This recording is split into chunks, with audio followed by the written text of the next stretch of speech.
साहजिकच आहे, महाराष्ट्रामधली खोकासुरांची आणि भ्रष्टासुरांची राजवट संपून महाराष्ट्राच्या संस्कृतीला साजेल अशी राजवट येऊ दे, हेच मी सांगतो घातलंय. आणि मला खात्री आहे की आई तुळजाभवानी ही पूर्ण आशीर्वाद दिल्याशिवाय राहणार नाही.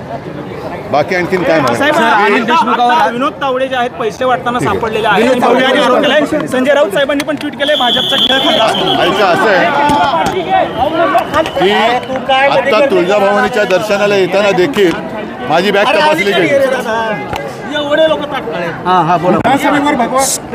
तर करा, तुळजाभवानीच्या दर्शनाला येताना देखील माझी बॅग तपासली गेली. तर बॅगेमध्ये तर काय सापडलं नाही. विनोद तावडेंच्या बॅगेत पैसे सापडले आता तुमच्याकडनं कळलं. तसंच काल अनिल देशमुखांवरती जो हल्ला झाला, हे दगड तपासण्याचं काम कोणी करायचं होतं. म्हणूनच मी आई तुळजाभवानीला साकडं घातलं आहे की ही सगळी भ्रष्ट आणि दहशतवादी राजवट एकदा या राज्यातून खतम करून टाक. साहेब महाविकास सरकार